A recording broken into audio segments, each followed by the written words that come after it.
Vale, yo les voy a contar un poco la guía de estilos de R que hemos creado en el ISTAC, que ya Andrés antes les contó un poquito, así que estamos de la mano con lo de adelantarnos el uno del otro.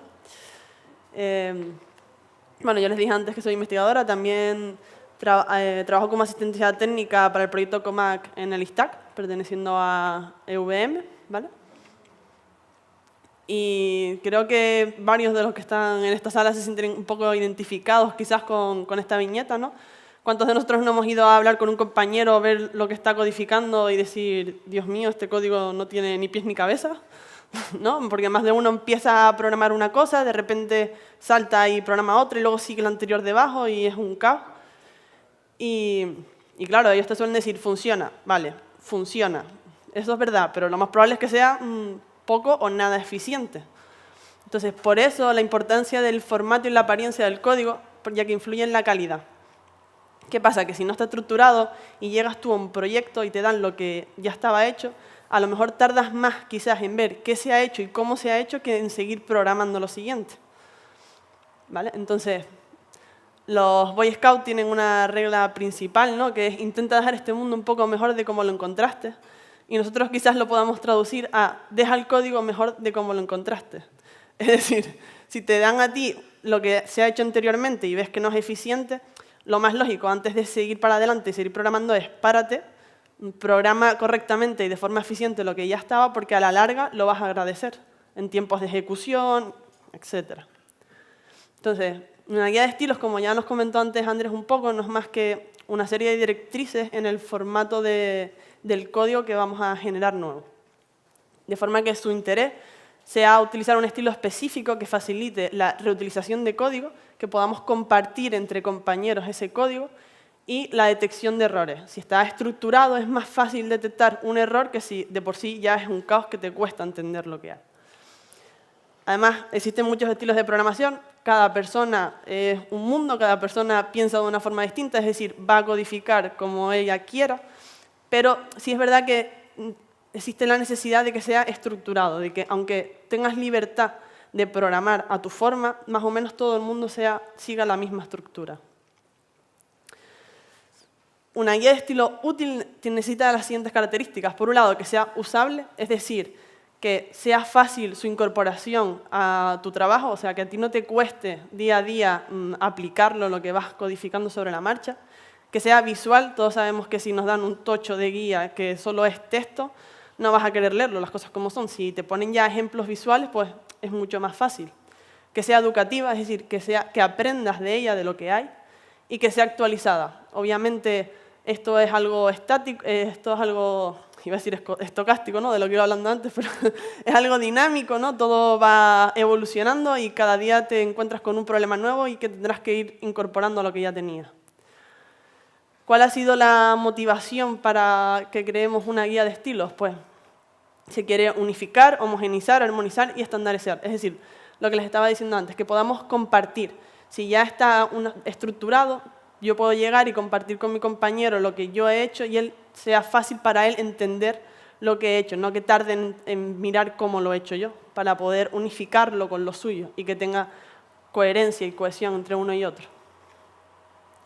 Entonces, como dijo Andrés antes, en R se suele utilizar la guía de estilos Tdiverse, que fue derivada de la guía de estilos de Google, ¿no? Que a lo largo del tiempo se ha ido ampliando y actualizando.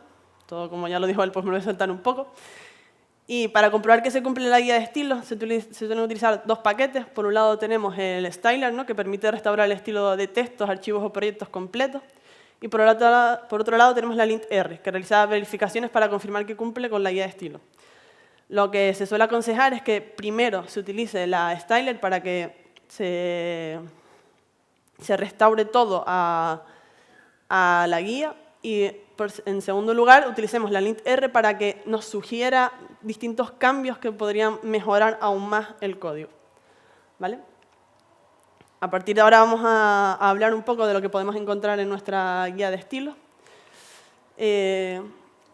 Lo primero, imagino que todos más o menos hemos trasteado con el RStudio. Si vamos a las opciones globales en el apartado de código, si vamos a la parte de diagnósticos y seleccionamos todas las opciones que tienen, pues el propio RStudio nos va a ir dando warning en función de los errores que podamos cometer en la codificación. Aquí tenemos un ejemplo, ¿vale? Casi todos los ejemplos que he puesto los he cogido del propio código que les enseñé antes de la predicción de turismo para que sea más o menos igual. En este caso vemos que nos da dos warnings. Por un lado, el color será en función del error que cometamos. Por un lado tenemos el azul, que nos viene a indicar que no hemos dejado un espacio entre la flecha y el valor de la variable que queremos asignar. Y luego tenemos el amarillo, que nos viene a decir que la función a la que estamos llamando no ha sido cargada anteriormente, ¿vale? Entonces, de esta forma visual es más fácil ver si has cometido un error o no. Nosotros estuvimos hablando durante un tiempo para ver, claro, como les decía, cada uno programa a su modo. Entonces, teníamos que ponernos de acuerdo a ver cómo deberíamos estructurar más o menos todos igual. Eso fue ahí un poco tira y afloja, ¿no? A ver quién ganaba. Decidimos entre todos que todos los proyectos deberían tener la siguiente estructura. Por un lado, tienen que tener las siguientes carpetas. La primera, llamada man, viene de manual, que tiene que contener todos los manuales, ¿no?, metodológicos que se vayan a emplear en ese proyecto. Una carpeta R que contenga los RScript, el código. Una carpeta de datos, donde tienen que estar todos los datos de entrada, que pueden ser XLS, SSV o cualquier extensión que queramos. Una carpeta de salida, donde se guarden todas las salidas que genere el programa. Una carpeta de informes, que vienen a ser todos los informes que generemos con el R Markdown, que ya algunos compañeros los han estado comentando. Y una carpeta de figuras que contenga las imágenes necesarias para los informes. En cuanto a la documentación de funciones, decidimos que íbamos a utilizar la misma estructura que se utilizaba en la documentación de paquetes. Entonces, todas las funciones tienen que ir precedidas por la siguiente cabecera, ¿vale?, que tiene que tener un título que nos explique directamente qué va a ser esa función, una descripción que nos diga ya más detalladamente qué es lo que hace la función, los parámetros de entrada de la función, ¿vale?, el parámetro de salida que me va a devolver esa función y un ejemplo de cómo debo yo llamar a esa función. Aquí tenemos un ejemplo, ¿no? Entonces, la función que viene precedida por esta cabecera es que se obtienen los datos desde JSON. En este caso, datos desde la página de listado de Frontour, que es lo que les estaba mencionando anteriormente, que el parámetro de entrada va a ser, por un lado, la URL, por otro lado, el tipo de data que quiero, si es el del turismo total o el turismo por isla, que me va a devolver un conjunto de datos, un data frame, con los datos que yo he solicitado, y tenemos dos ejemplos de cómo debo yo llamar a la función. En cuanto a los comentarios es un tema peliagudo porque hay personas que comentan todo o personas que no comentan nada. ¿Qué pasa? Que todos sabemos que los dos extremos son malos, porque si lo comentas todo, al final lo que estás haciendo es generar ruido, ya no sabes lo que es importante, y si no comentas nada, pues no es nada explicativo. Tú llegas y no ves nada, pues no sabes lo que estás haciendo. Entonces, todos los comentarios no deben generar ruido, deben explicarlo y deben apoyarlo. Todo en su justa medida, ¿no? Entonces, los comentarios, hay dos tipos. Por un lado tenemos lo de los RScript. Todo RScript debe comenzar con este encabezado, con el título del RScript, que va a ser el RScript, la descripción y la versión de lo que estamos codificando. Además, cuando ya vamos a comentar dentro de lo que es el código, por un lado hemos establecido que todos los bloques de código deben empezar con un comentario que vaya en mayúscula explicando el código, y dentro del bloque, si queremos especificar lo que hace una línea en concreto, eso lo vamos a comentar en minúsculas, para separar lo que es el bloque de un comentario en específico. Y además, también hemos decidido que hay una serie de cosas que hay que comentar sí o sí, que vienen a ser las condiciones, los bucles, las llamadas a funciones de librerías externas y las sentencias complejas que de por sí no sean fáciles de explicar, ¿vale?